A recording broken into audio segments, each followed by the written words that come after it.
queria começar essa pregação com a leitura do Salmo 127. Feliz todo aquele que teme Yahvé e anda em seus caminhos. Do trabalho de tuas mãos comerás, serás feliz, tudo irá bem. Tua esposa como videira fecunda no interior da tua casa, teus filhos como rebentos de oliveira ao redor de tua mesa. Assim será abençoado o homem que teme Yahvé. Yahvé te abençoe de Sião, e vejas a felicidade de Jerusalém todos os dias de tua vida. Possas ver também os filhos de teus filhos. Paz sobre Israel. Este é um salmo concentrado sobre a temática da vida em família, mas na sua total dependência e reverência para com o Senhor. A frase inicial do salmo é: feliz és tu se temes Yahvé. O temor de Yahvé não é um medo. No Novo Testamento, tudo isso vem redimensionado a partir de uma perspectiva espiritual mais profunda. Temor tem a ver com reverência. Temor tem a ver com respeito. Temor tem a ver com reconhecer a soberania, a supremacia, a primazia de Deus sobre a nossa casa. Quando nós falamos de família, no contexto das Sagradas Escrituras, nós a entendemos sempre como aquela unidade fundamental de pessoas ligadas pelos vínculos de sangue ou de agregação, mas que tem o Senhor por seu centro. Ou seja, Deus é o seu ponto de referência. Deus é aquele que, estando no seu centro, é o alvo do coração de todos eles. Portanto, nós precisamos começar essa pregação nos perguntando se Deus efetivamente é o Senhor sobre a nossa casa. E eu consigo perceber isso a partir do ambiente que eu tenho dentro do meu lar. Qual é o ambiente que eu tenho? É um ambiente mundano? Ou é um ambiente sobrenatural? É um ambiente em que todos, de alguma maneira, percebem a grandeza de Deus? A minha casa está devotada à adoração do Senhor? Ou pelo contrário, nós apenas nos preocupamos com os nossos problemas temporais. O dinheiro, a profissão, o trabalho, diversões, aquilo que está passando nas fontes de entretenimento. Qual é o centro? Qual é o elemento aglutinador da minha família? Qual é o elemento que constitui a ligação de todos os seus membros? Se não for Deus, isso precisa ser corrigido imediatamente. Deus precisa ser o centro da nossa família. Ora, por que nós temos tanta dificuldade de que isso seja uma realidade para nós? Quando nós olhamos para a sociedade, nós vemos que a maior parte das famílias não está nem aí para Deus, para a religião, para algo que tem a ver com a fé. A maior parte das famílias não está orientada para o sobrenatural, para aquilo que é transcendente. E a nossa pergunta é: por quê? Por que isso é assim? O que é que faz com que isso seja assim? E essa pergunta nos leva a uma outra pergunta, que é a seguinte: será que o que nós chamamos de família hoje é exatamente aquilo que os antigos chamavam de família?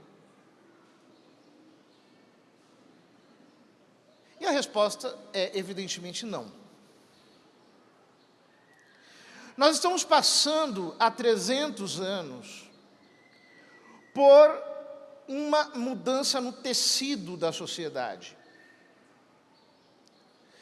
E essa mudança é calculada para que Deus não seja o eixo dos nossos relacionamentos, muito menos qualquer coisa que seja transcendental. Nas famílias antigas, era impensável que Deus não fosse o centro. Isso não apenas nas culturas do Novo Testamento e do Velho Testamento. Isso em todas as culturas humanas. Basta ler historiadores como Fustel de Coulanges, por exemplo,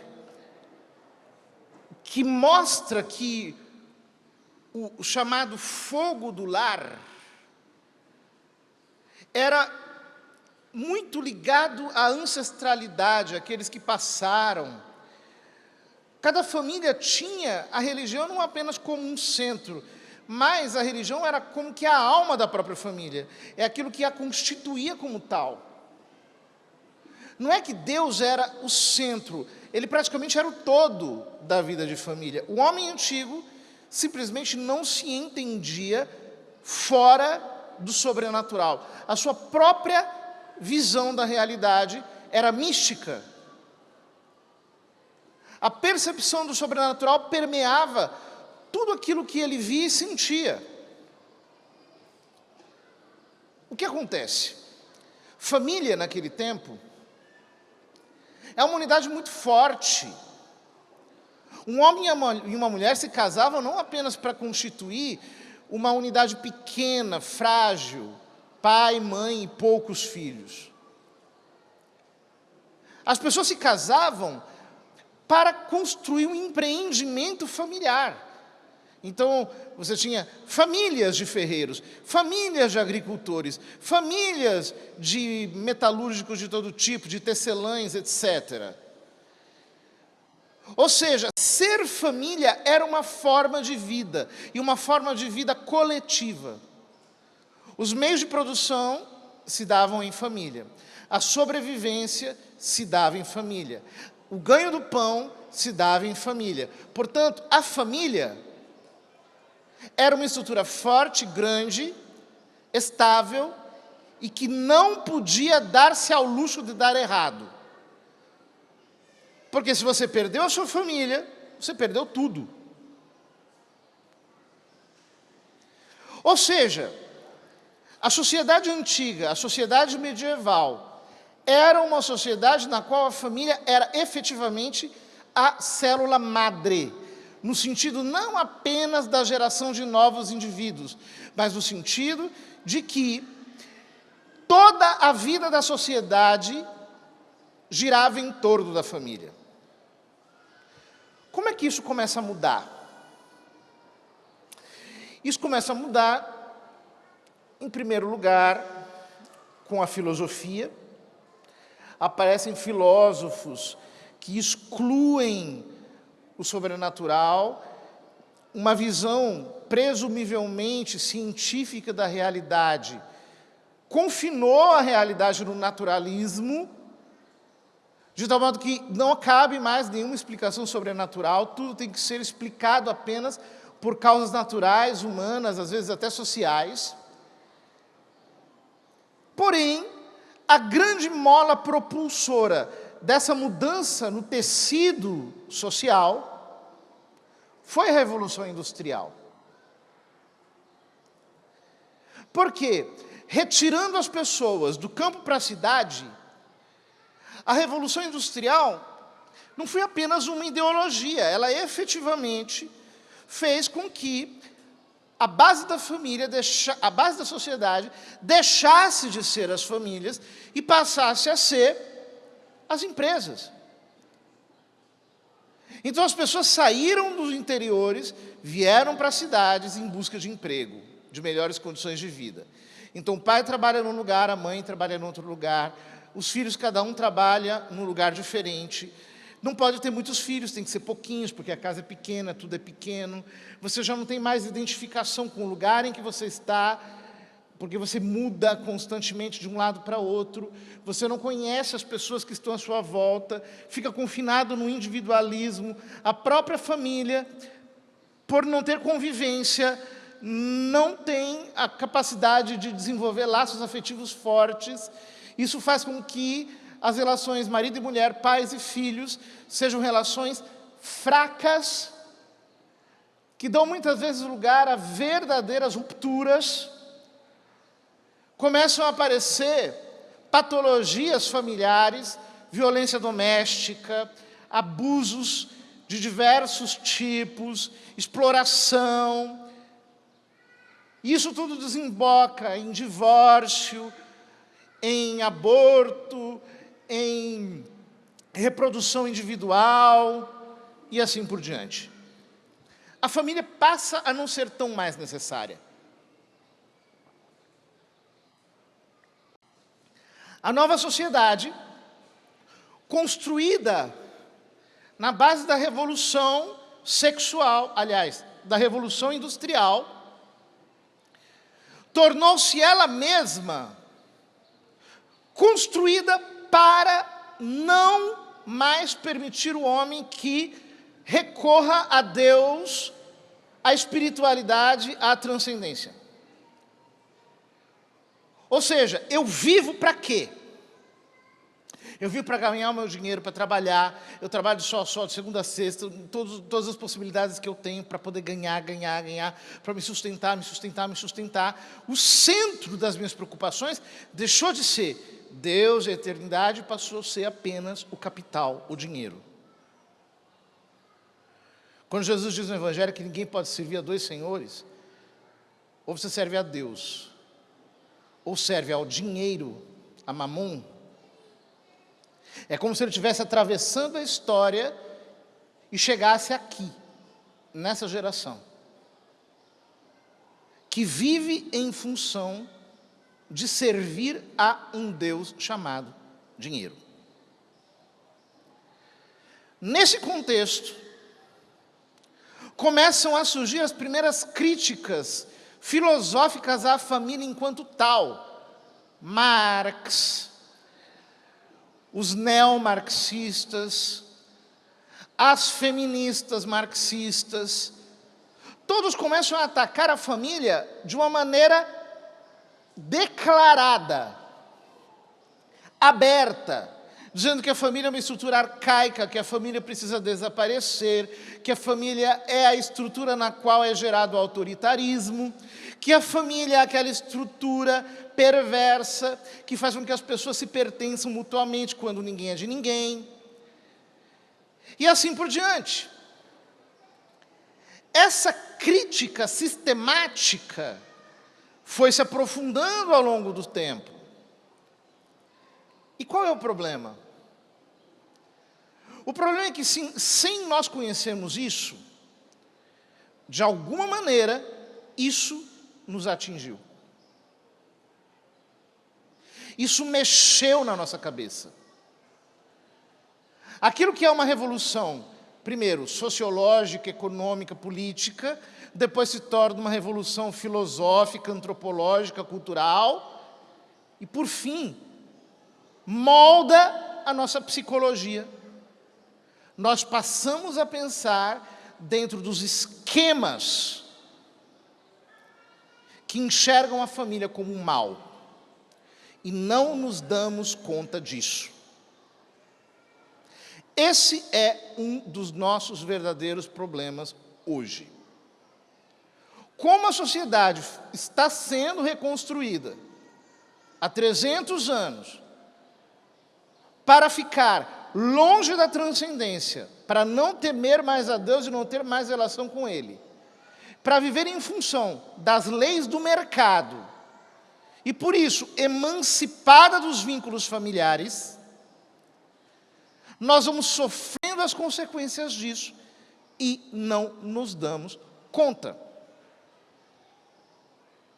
Alguns textos bíblicos chegam a parecer para nós quase incompreensíveis. Por exemplo, Efésios, no capítulo 5, texto clássico de São Paulo. Ele diz, versículo 21, sede submissos uns aos outros no temor de Cristo. Então você veja que ele começa dizendo que no temor de Jesus, ou seja, no respeito, na reverência para com o senhorio de Jesus, nós devemos ser submissos uns aos outros. Isso significa, nós devemos nos respeitar uns aos outros, nós devemos ser reverentes uns aos outros, devemos ser dóceis uns com os outros. Então ele começa, as mulheres o sejam aos maridos como ao Senhor, pois o marido é cabeça da mulher, como Cristo também é cabeça da igreja, seu corpo, do qual ele é o Salvador. Por outro lado, como a igreja se submete a Cristo, que as mulheres também se submetam em tudo a seus maridos. Isso se tornou blasfemo para o ouvido das pessoas de hoje em dia. O próprio feminismo tornou esse versículo quase que indizível, quase que ilegível. Quando o que o apóstolo está dizendo não é nada demais. O que ele está dizendo é o seguinte: mulher gosta de homem, não de moleque. Ela precisa de um homem que lhe dê respaldo emocional, econômico, até físico. Ela necessita de alguém que esteja realmente lhe dando suporte. Por quê?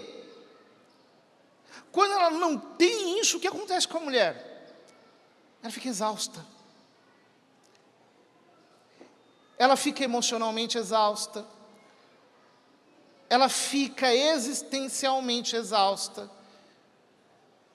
Ela perde a admiração pelo seu marido, ele se torna para ela como uma pessoa desprezível e o seu coração acaba se inclinando para outro. É isso que acontece. O que São Paulo está mostrando aqui, mais do que a necessidade de a mulher se sujeitar, é a de um homem que seja efetivamente respeitável. Que seja um homem de verdade. E não um adolescente emocionado, um jovem místico surtado, uma pessoa carente, chorona, etc. Não. Ele precisa ser adulto para dar respaldo para a sua esposa. E ele diz, maridos, amai as vossas mulheres como Cristo também amou a igreja e se entregou por ela. Ou seja, o marido tem que tratar a sua mulher com a mesma dedicação com que Cristo se entregou pela igreja. Veja que coisa extraordinária. O marido tem que se entregar para a sua mulher, ele tem que estar comprometido com ela, como Cristo se comprometeu com a igreja. Quer dizer, esse amor não pode ser um amor teórico ou sentimental. Ele tem que chegar às consequências do sacrifício. Agora veja bem, quando um homem, por exemplo, está comprometido com 1001 coisas do seu trabalho, tem o seu círculo de amigos fora, com o qual gosta muito de intercambiar, vive mais ausente do que presente. Quando está em casa, parece um zumbi. Não funciona direito, a cabeça parada. Está diante da televisão como uma estátua morta. É óbvio que ele não está comprometido com a sua esposa. é evidente que ele não entendeu o nível de engajamento que o matrimônio requer de um homem. O nível de comprometimento que o matrimônio requer de um homem. Tem gente que quer que os padres se casem, né? Obviamente são inimigos nossos, porque não faz o mínimo sentido. O nível de engajamento que o matrimônio requer de um homem é incompatível com algo como o ministério sacerdotal. Porque matrimônio não é passatempo. Matrimônio não é uma coisa em que você vai, fica um tempinho ali, depois dorme e pronto, volta para a sua individualidade. Não. Matrimônio, sobretudo para o homem, requer um engajamento total. Ele é a parte responsável por fazer com que aquele casamento seja sustentável, em todos os níveis. E ele não pode se esquivar dessa sua posição, porque a sua responsabilidade é grande. Note que aquilo que o apóstolo está dizendo, ele não o diz apenas como uma espécie de respaldo para a autoridade masculina, não. O que o apóstolo diz aí tem a ver com a responsabilidade da qual muitos homens da nossa geração são doutrinados a se esquivar. Isso é muito sério. Quando nós vamos para a primeira epístola de São Pedro, eu volto aqui para Efésios depois.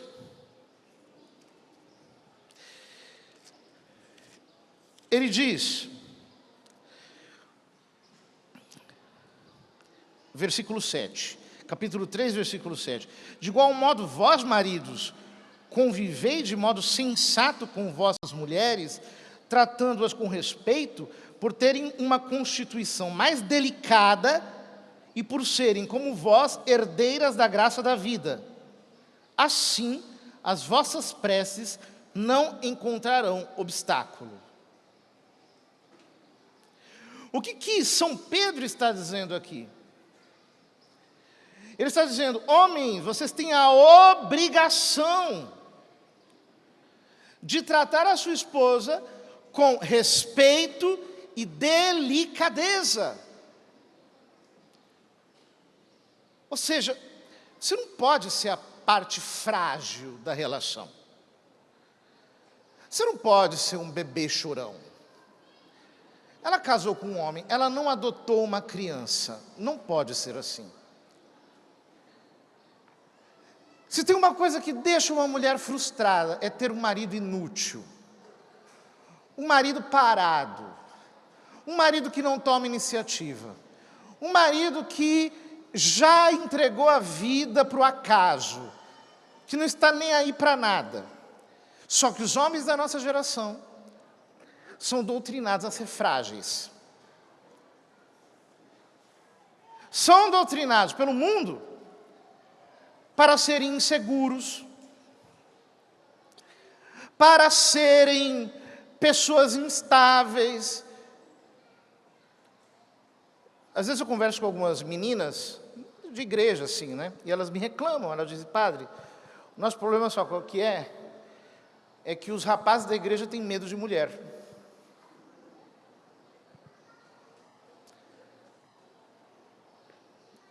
E aí passa um motoqueiro ímpio aí e pega a menina.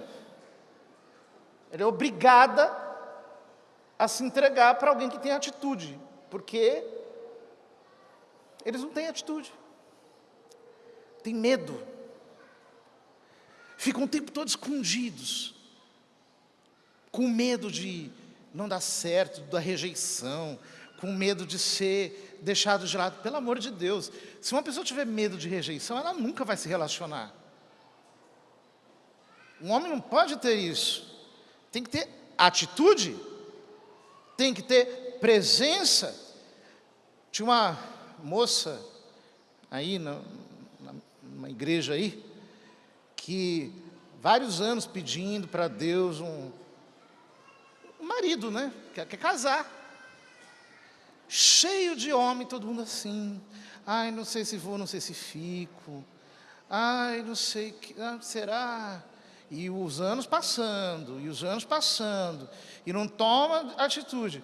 Aí chegou um nordestino, firme, desses homens que sabem o que quer da vida, que chegou junto, já quero você, pá, vão casar. Por quê? Tem atitude.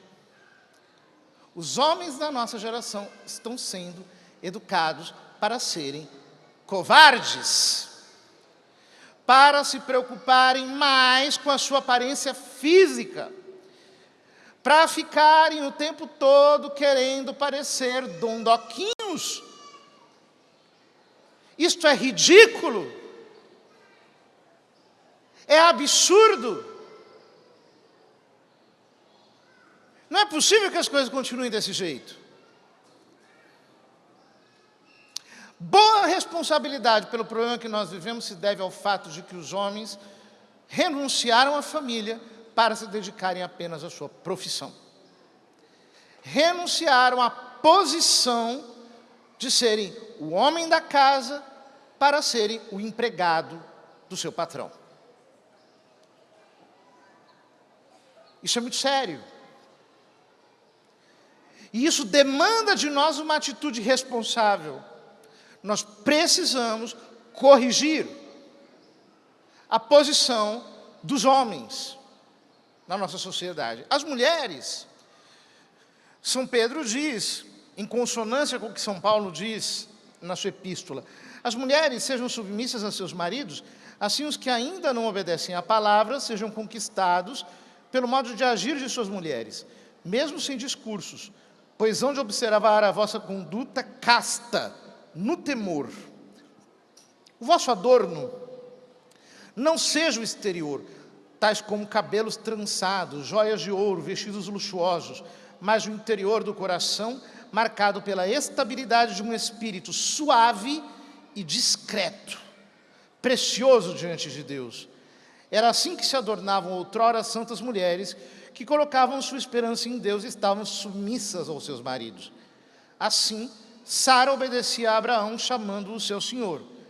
E vós sois filhas de Sara, se praticardes o bem, sem que medo algum vos perturbe. Veja que coisa interessante. Na década de 90, quando você ia para um grupo de oração, as mulheres eram tão descuidadas que dava até medo, dá vontade de sair correndo. Todas pareciam uma parede lisa, não tinham nada. Aí, graças a Deus, aos poucos entrou a cultura de que precisam se cuidar, precisam pôr um pouco de maquiagem, precisam ser mais apresentáveis. Só que o que aconteceu é que isso, lamentavelmente, deu lugar, porque mulher adora tudo isso aí, né? Deu lugar a um extremo cuidado com a aparência e a uma espécie de rebeldia feminista contra a cobertura que o homem deve dar na família. Sabe aquela mulher ativista, engajada, que ela faz, ela parece, ela é a dona do pedaço, é ela que determina, é ela que segura as pontas, é ela que faz tudo, é ela que decide. Essa mulher que começa assim e que depois fica exausta, vazia, fica seca, árida, amarga, porque ela não consegue mais ter prazer na vida, ela está tão embrenhada em levar as coisas do seu modo, tendo um homem zumbificado por ela ao seu lado, que ela já não sente mais a felicidade do casamento, a felicidade do que é ser amada. Ela fica arisca, ela fica incapaz de receber amor. Olha, eu estou bastante cansado de ter que fazer os maridos perderem o medo das esposas, para fazer carinho. Às vezes eles vêm falar coisas do tipo assim: ah, padre, ela falou isso, tal, nossa, ela ficou falando, eu não sabia o que dizer. Eu falei, não, mas nem precisava saber o que dizer, que ela só queria que falar mesmo, né? Deixa ela falar. E aí, o que você fez? Aí ele falou, não, eu fiz ela refletir. Eu digo, já está errado. Não, dá um abraço nela, dá um beijo nela, mostra para ela que você a compreendeu. Por que os homens não têm feito isso? Porque eles estão com medo das suas mulheres, porque elas são ariscas, como onças sussuaranas acuadas num canto de uma jaula. Você chega perto e pode levar uma mordida.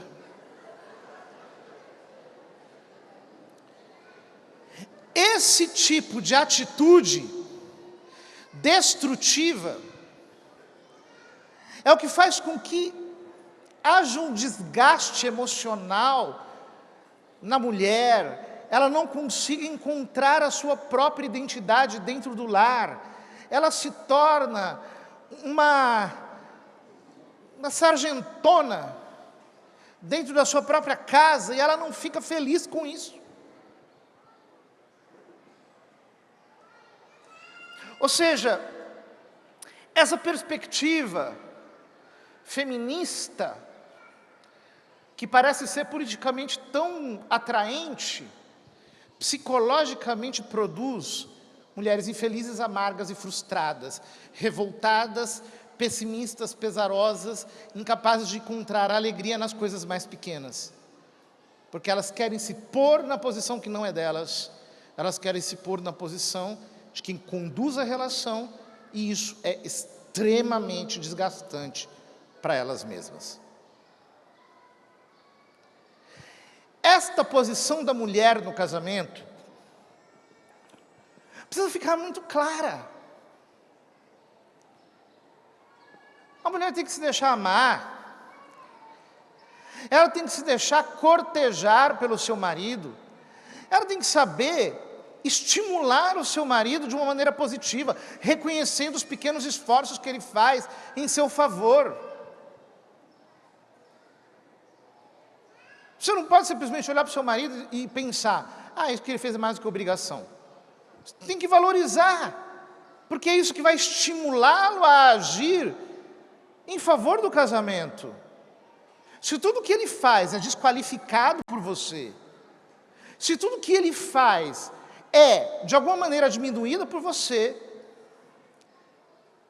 você está dando os estímulos errados. E eu digo mais, isso para mim é até uma oração,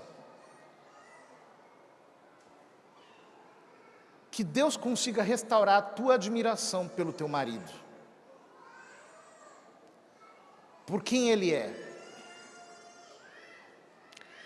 Assim como os homens precisam ter restaurada a sua posição e ao mesmo tempo a sua capacidade de serem protagonistas no amor e no serviço, que Deus possa restaurar a admiração que a mulher tem pelo marido.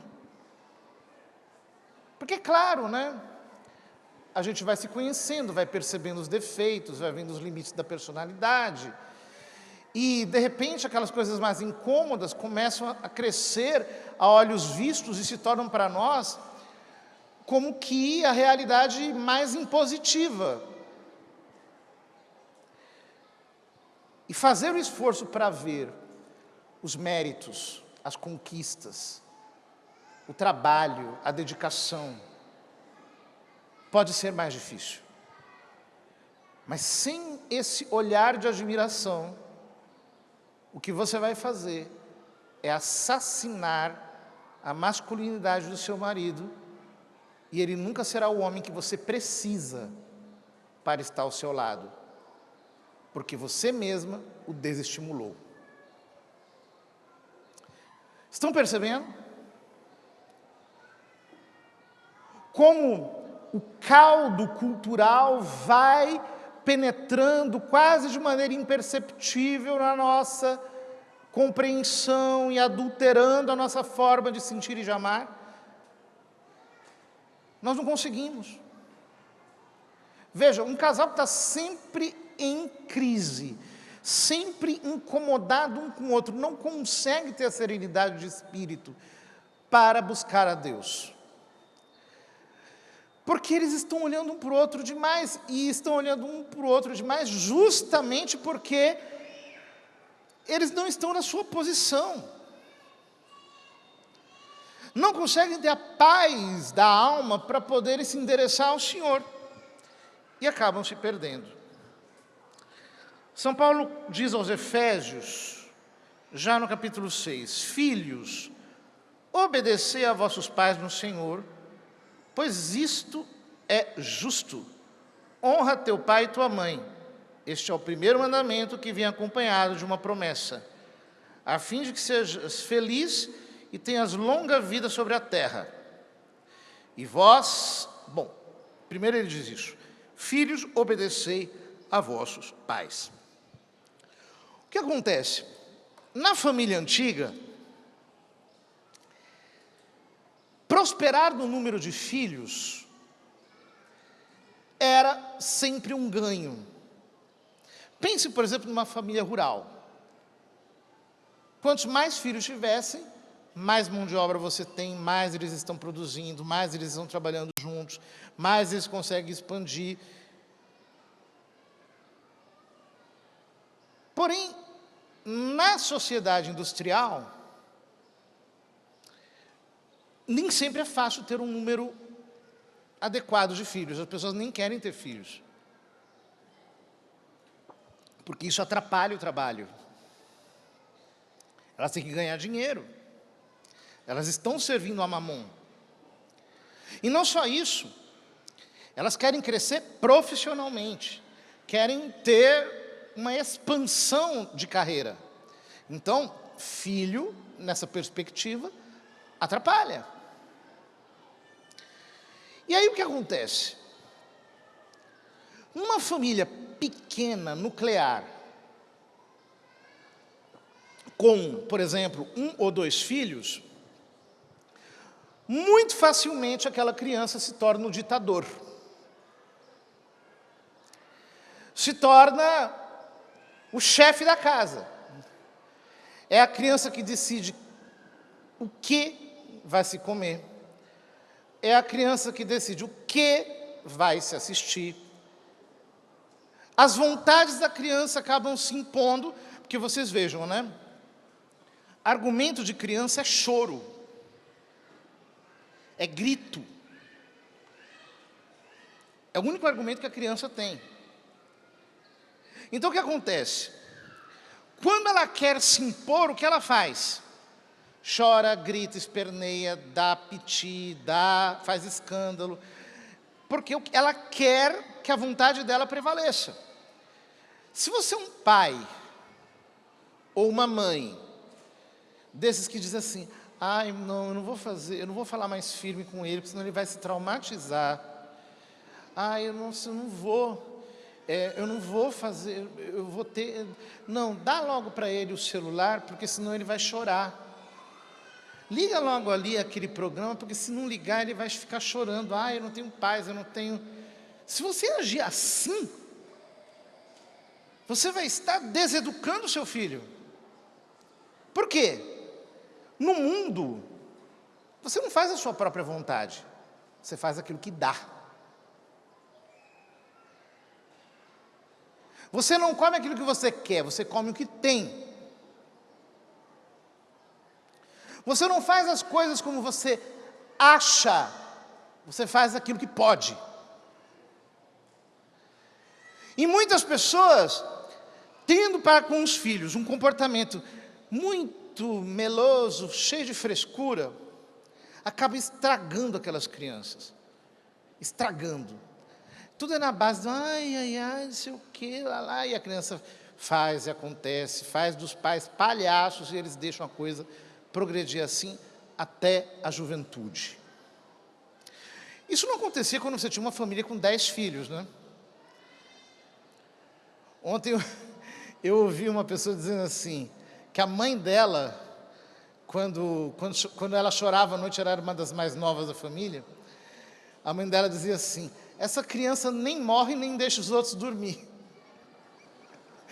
Meio pesado, né? Pesado essa daí. Mas as mães antigas, elas sabiam se impor, né? Quando eu era criança, por exemplo, se eu dissesse, não quero comer isso, a resposta era pronta, criança não tem querer, vai comer. Mas eu não gosto, vai comer sem gostar, não vai morrer por isso. Ai, mas eu não quero, não tem querer, vai comer, e pronto. Agora, basta um choramingo da criança, assim, eu não quero, pronto, já. Você faz a vontade dela. O filho tem que ser educado na obediência. É claro que você não vai usar de violência desproporcional, de agressão, mas você tem que saber fazer com que a criança, pelo seu próprio bem, pela sua própria saúde, faça aquilo que é bom para ela, porque ela não tem capacidade de saber. Hora de dormir, hora de dormir, hora de acordar, hora de acordar, hora de comer, hora de comer. Não dá para comer só coisa gostosa, vai ter que comer também coisa que não é tão boa assim, porque você não vai querer que o seu filho tenha um problema de saúde. Se precisar dar injeção, vai dar injeção. E não precisa dizer que não vai doer, porque ele vai descobrir daqui a 5 minutos que vai doer. Olha, vai doer mesmo. Segura na mão da mamãe, grita, porque vai ser barra pesada. Taca ali a injeção. Você tem que educar o seu filho na obediência, na verdade. Explicando que é melhor para ele, que não pode fazer aquilo que ele quer. É necessário. Hoje em dia nós estamos vivendo uma espécie de inversão de papéis. E aí os filhos é quem assumem a direção da casa. Olha, às vezes eu atendo avós, que elas ficam assim por hora de ter um infarto, de tanto nervoso que elas que elas passam por verem a casa dos seus filhos numa desordem como essa. Elas estão vendo aquela pessoinha ser corrompida e elas não podem se intrometer. É um sofrimento tremendo, né? Não, meus queridos. Casa cristã tem ordem, viu? Filho não faz aquilo que quer. Filho faz aquilo que pai e mãe deixam ele fazer. Pai, mãe, eu vou trazer aqui a fulaninha que eu conheci, ela vai dormir comigo no quarto. Não, aqui não, meu filho. Aqui não.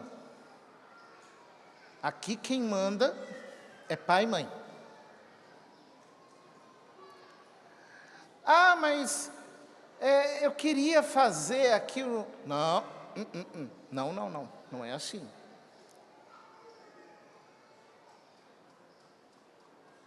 Vocês precisam saber colocar ordem dentro da própria casa. Coisa feia é casa de católico em que você só tem bagunça dentro. É aquele escândalo, é um que grita, é outro que faz, é outro que desobedece, é outro que...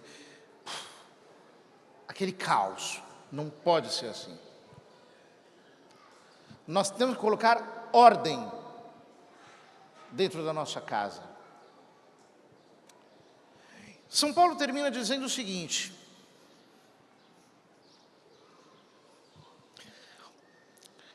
e vós, pais, não provoqueis a ira em vossos filhos, mas educai-os na disciplina e no ensinamento do Senhor. Por quê? Pai e a mãe não podem ser tiranos. eles têm que mandar na medida em que isso é necessário para o bem do seu filho. Eu vejo hoje muitos casais católicos desesperados com o mundo que nós estamos vivendo, que querem colocar os seus filhos dentro de uma bolha, de uma redoma. Queridos, não dá certo. Nós não precisamos de muita teoria para entender isso. Veja, por exemplo, famílias cristãs, não católicas,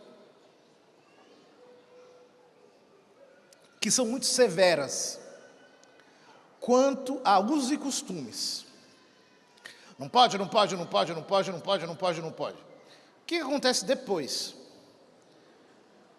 Os filhos dão as costas e fazem aquilo que eles querem. Vão tirar o atraso lá na frente. É preciso ter sabedoria. Você é chamado para ser católico, não para ser um ET. Você é chamado para ser um cristão. Você não é chamado para ser uma pessoa que esteja de tal modo alijada da realidade que se torna alienada. Isso não dá certo. Nós precisamos educar os nossos filhos, sim, é nossa missão, é nosso dever, é nossa obrigação. Mas nós não precisamos, aliás, não podemos nos esquecer que tudo isso tem que ser feito com sabedoria. Com uma sabedoria que se recalcula quase que diariamente, que se verifica quase que caso a caso, que não se impõe como uma disciplina rigorosa, mas que sabe ser ordeira e, ao mesmo tempo, pacífica. Esta serenidade, este equilíbrio, é o que faz com que uma família seja bem constituída enquanto tal. Os filhos precisam aprender que honrar pai e mãe não é simplesmente não falar mal deles ou não gritar com eles. Honrar pai e mãe é um mandamento positivo. Você tem que dar honra. Você tem que dar reconhecimento pelo que eles fizeram com você, por você, que é insubstituível. Honrar o pai e a mãe, ampará-los quando for necessário, ajudá-los, socorrê-los, ter detalhes de atenção para com eles, para nós é uma obrigação. Porque nós temos uma dívida, um dever de justiça para com os nossos pais. Uma dívida impagável. Não há como pagar os nossos pais por terem cuidado de nós ao longo da vida, do jeito que eles puderam. Ninguém é pai e mãe perfeito. Você não pode exigir do seu pai e da sua mãe que eles tenham sido perfeitos em tudo. Assim como você não pode se exigir uma perfeição que é humanamente impossível. Pai e mãe erram também. Mas isso não é motivo para desonrá-los. Porque aquilo que eles fizeram por nós é impagável. Se você pegasse assim uma calculadora e fizesse o cálculo de quanto seus pais gastaram com você ao longo dos anos, e você desse aquilo multiplicado por 2, por 3, por 4, na mão deles, quando você fizesse 18 anos, você não pagaria essa dívida. Por quê? Entrega esse montante na mão de um bebê recém-nascido. O que ele pode fazer com aquilo? Nada. Ele morre. Se ele não for alimentado, vacinado, limpo, cuidado, etc., ele morre. Nós somos seres dependentes dos nossos pais, dentre os animais, os mais dependentes de todos, até muito tempo depois do nosso nascimento. Nós só nos independentizamos muito mais tarde. E se você quer ver uma coisa que realmente dói no coração, é um filho que não reconhece o que os seus pais fizeram por ele. Esta rejeição é a mais dolorida de todas. Por quê? Porque você só está aí porque eles cuidaram de você. E agora você se vale disso para se voltar contra eles. Eu fico muito entristecido quando eu escuto histórias de pais e mães que tiveram que lidar com a ingratidão dos seus filhos. Filhos, por exemplo, que perdem a fé, filhos que perdem a razão, perdem a cabeça, e que depois já não querem mais o convívio com os seus pais. Que coisa triste, gente. Eu já vi coisas na vida de filhos assim, numa situação de falta de perdão com seus pais tão extrema, que nem na hora da morte eles conseguiram chegar lá para dizer: olha, eu estou aqui, muito obrigado por tudo. Nunca. Porque estavam cegos pelo rancor, pelo ressentimento. Isso não é justificável para um cristão. Ah, meus pais fizeram sei lá o quê, tudo bem. É verdade, fizeram mesmo. Porém, você está vivo aqui e você deve isso a eles. Não se paga uma benfeitoria com malefício. Alguém que paga benefício com malefício é ruim, não tem caráter. Note que, curiosamente, na carta aos Efésios, São Paulo fala sobre os filhos, depois fala sobre os servos. Os servos, na concepção antiga, faziam parte da família. Notem que a palavra família vem da palavra famulus, que significa servo em latim. Os servos faziam parte da família. E logo depois de falar, portanto, da família, São Paulo diz: enfim, fortalecei-vos no Senhor na força do seu soberano poder. Revesti-vos da armadura de Deus, para que possais resistir às ciladas do diabo. Com efeito, a nossa luta não é contra o sangue e a carne, mas contra os principados, as potestades, os dominadores deste mundo tenebroso e assim por diante. Logo depois de falar da família, São Paulo termina a carta aos Efésios falando de batalha espiritual. Por quê? Porque não adianta você querer enfrentar o diabo se você já perdeu para ele dentro da sua própria casa. Não adianta tentar expulsar o diabo da vida dos outros se você entregou a sua casa para que ele governe. Se você trocou o temor do Senhor pelo respeito ao mundo. Se você abandonou aquilo que o Senhor manda aos seus servos, a família para que faça, para seguir as modas, os costumes, os usos vigentes na sociedade. Quando você fez isso, você já entregou a sua família ao príncipe deste mundo. Você já colocou a sua família em subserviência a tudo isso que o diabo criou para destruí-la, para arrancar do seu coração o temor do Senhor. Feliz és tu se temes Yahvé e trilhas os seus caminhos. Você só será feliz verdadeiramente se você tiver o temor do Senhor, se você fizer do jeito de Deus,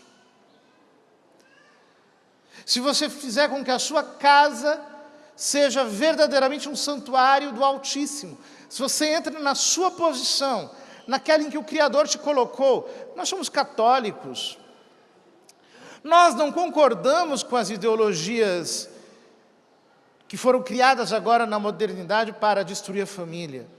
Para nós, homem é homem, mulher é mulher, o homem tem uma psicologia, a mulher tem outra psicologia, os pais têm autoridade, os filhos têm submissão.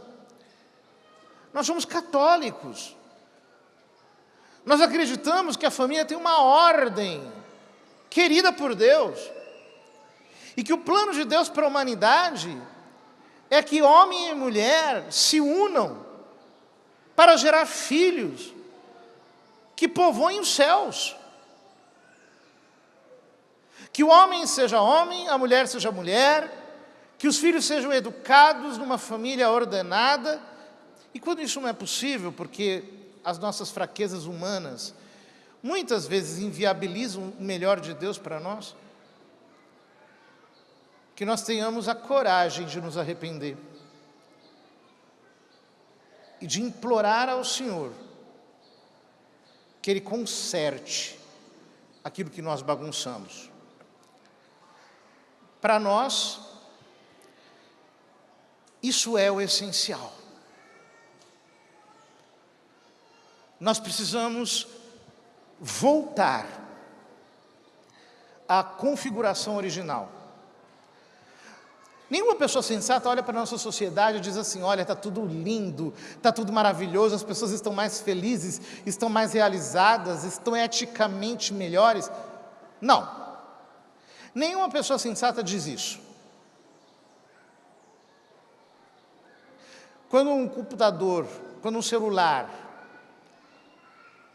travam, o que a gente faz? A gente aperta um botãozinho que diz: restaurar as configurações de fábrica, as configurações originais. Nós estamos precisando olhar para os céus e dizer: Deus, restaura as configurações de fábrica, porque a gente quebrou tudo. Deus, restaura as configurações originais. E Ele fará isso na medida em que o nosso coração estiver verdadeiramente arrependido por ter saído do propósito dEle e aderido de maneira irresponsável às modas e às influências desse mundo tenebroso. Pode ficar em pé.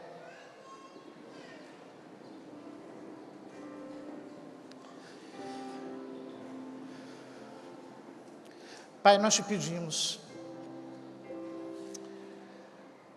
vem sobre as nossas famílias nesse dia. Faz com que as nossas famílias sejam lavadas na Tua graça. Nós nos arrependemos, Senhor, por termos abandonado a nossa posição dentro dos Teus propósitos. Nós, homens, nos arrependemos, Senhor, por termos nos deixado fragilizar, por termos renunciado à posição de cabeças dentro da nossa casa, de líderes espirituais do nosso lar, por termos nos conformado com uma posição de meninos inseguros. E nós te pedimos, Senhor, pela Tua misericórdia, vem e restaura a fortaleza, a virilidade.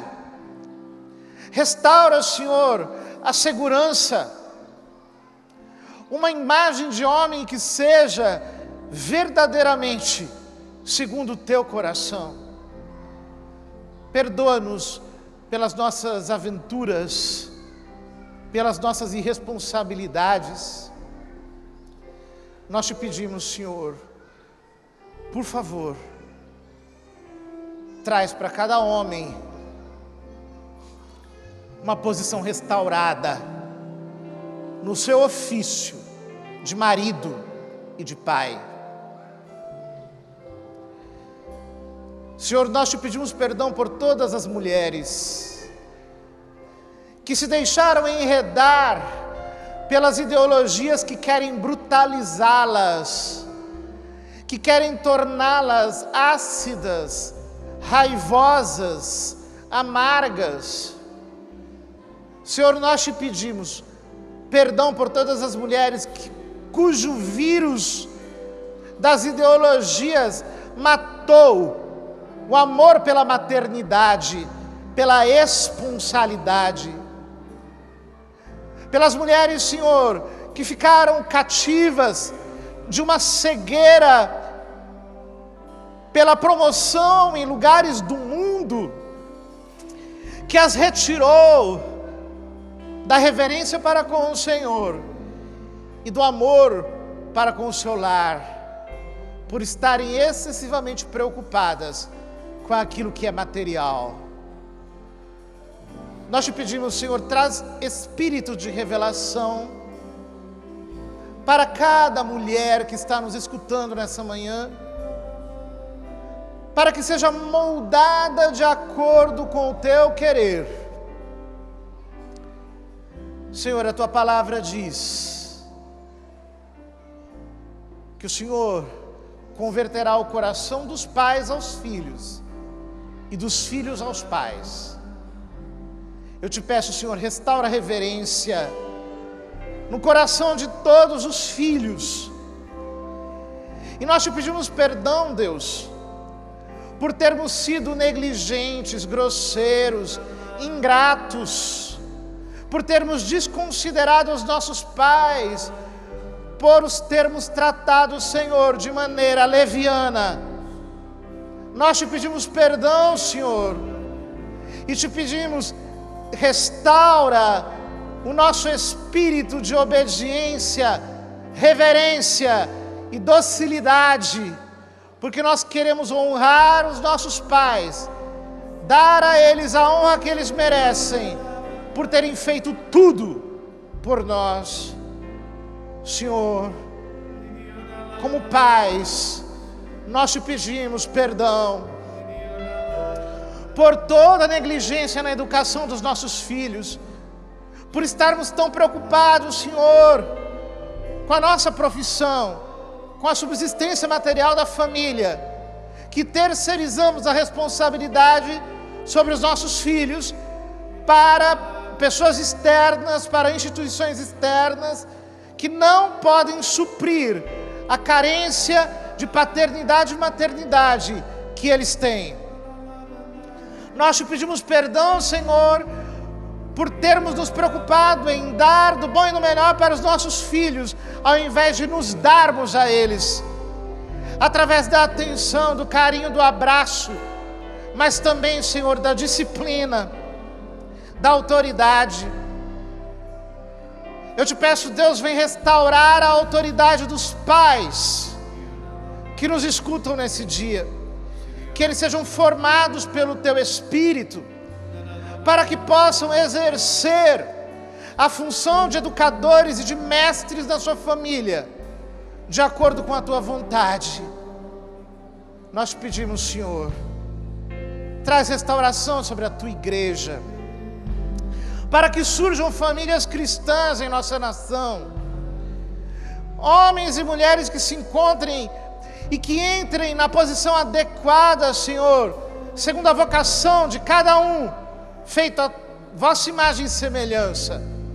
Nós te pedimos, suscita famílias novas, famílias renovadas, famílias estáveis, famílias, Senhor, fortes, comprometidas, enraizadas na tua palavra, imbuídas do teu Espírito, como reflexo puro e sem mancha da tua igreja. Nós te pedimos, Senhor, traz a restauração do sacramento do matrimônio em todos os lares em que ele estiver profanado, e de algum modo ofendido pelo sacrilégio. Senhor, nós te pedimos perdão e restauração. Traz sobre a tua igreja nesses dias um mover de famílias santas que busquem a tua glória. Perdão, Senhor. Uma família, uma graça sem medida, braços que me acolhem na chegada ou na saída. O amor a gente não mensura, na alegria ou na dor, no olhar desconcertante ou na beleza da flor. Não deixe o pecado te cegar com o prazer que pode te dar. Deus é a luz em você e nada pode apagar. Não deixe o pecado te cegar com o prazer que pode te dar. Há uma eterna luz em você e nada neste mundo